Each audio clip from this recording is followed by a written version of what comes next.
So we have the agreement then with all of us. Everything's good. What is the next step to kind of, I guess, get paid and close this wholesale deal, you know? Yeah. So if we've done our job right up to this point, right? Maybe we've shown the property to the cash buyer, they want it. They say, hey, congrats, Tim. This is actually a great deal. All the numbers line up. I really appreciate working with you. You obviously know what the heck you're doing. You're a breath of fresh air. I can't wait to work with you on the next deal as well. At this point, we're going to assign the contract, okay? Now, usually we just use an assignment agreement that then the cash buyer, the fix and flipper, and we sign that says we are transferring the title rights of our property to the cash buyer, all right? In California, we use something called the Agreement of Assignment Addendum.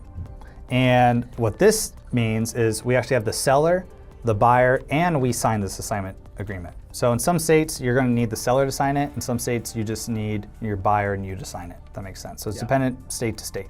Now we give that to escrow. So escrow is a third-party company that holds the funds where the funds can be wired to. Escrow and title are the companies that handle the transfer of title. So escrow gets opened once we get a property under contract, and they facilitate all the paperwork. They make sure everything moves appropriately. The title company is making sure, hey, this owner of the property is actually the owner, and they're going to handle the transfer of the title to the other company. So at this point, we give them, escrow and title, we give them the assignment agreement. They handle the transfer. On some assignment agreements, you can go ahead, you can put $10,000 assignment fee on there.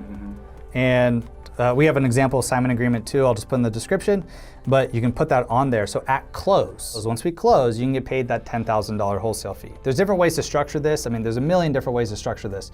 You can get paid your assignment fee at time of assignment. You can get paid 50% at time of assignment and then at close. What we've always done, because we've always had phenomenal relationships with our cash buyers, I think as you can tell, we've developed these relationships with them. I don't care if I get that wholesale fee in 7 days or 14 days. Like whatever's, hey, let's just all handle it at close of escrow. Yeah. Because if the cash buyer is using a hard money lender or private money lender, they're gonna lend all the funds to escrow, and then escrow is going to either send me an assignment fee check in the mail, they're gonna wire it, or I'm gonna pick it up. So that's how we assign the deal. There's another way to close too, which is called double closing, which is where you bring actual funds to the table a lot of the times. You close on it first, and then you resell it at a higher price. There's more steps involved, and there might be particular situations where you want to do that. But we love assigning the overwhelming majority of our deals because we just need to sign a piece of paper, and then there's no additional fees whatsoever. As a beginner, that's probably the route I'll go. Oh yeah, yeah. That's. I mean, even today, that's what we assigned this deal. Like that's our preferred method of doing it. It's a lot less work. So for some beginners, they may only know about the double close method, but I recommend assigning if you can. Awesome. Yeah. I guess after you get the check in the mail, how would you recommend I go about using it? All right. Immediately, I'm thinking, let's all get a nice steak dinner. Yeah, that's where a lot of people go wrong. So I recommend you need to realize what you just did. You just got paid a wholesale fee for a deal. If you wanted to fix and flip this deal, if you had the knowledge and expertise and systems to do it, you probably could and make an even larger check. So first you need to realize that. You need to pat yourself on the back. You just made money with no money, too.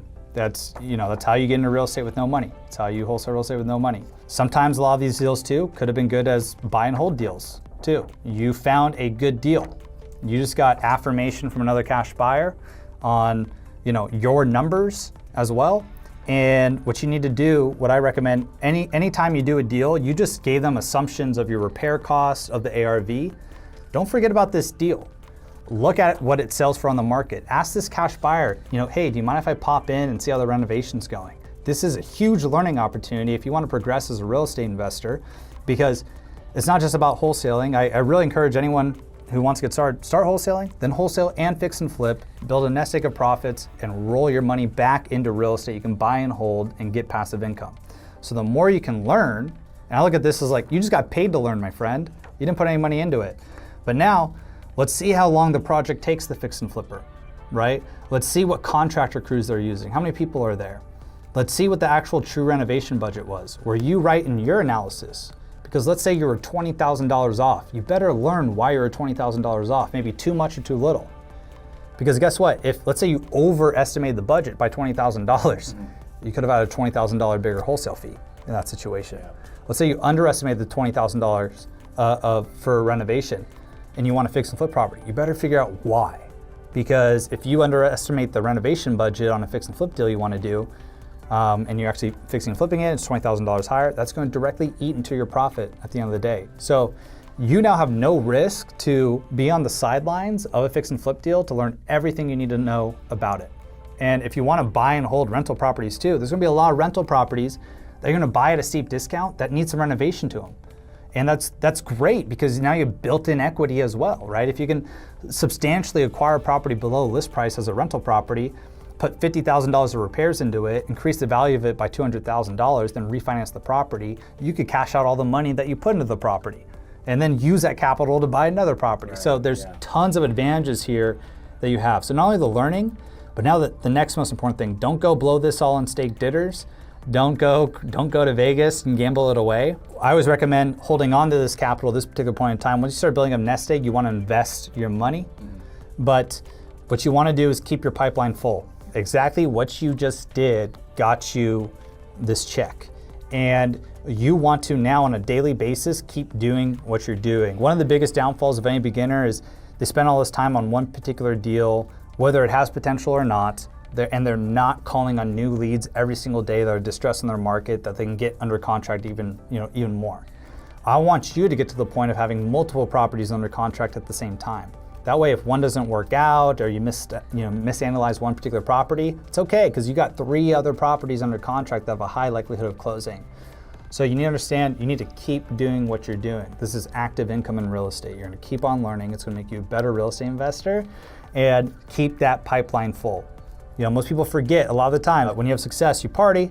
When you don't have success, you ponder. In this situation, you had success, but I want you to realize that the things that got you here was finding these deals, submitting offers, negotiating, and then closing these deals. You need to be doing all those things on a daily basis as much as you can if you want to keep these checks coming in. Right.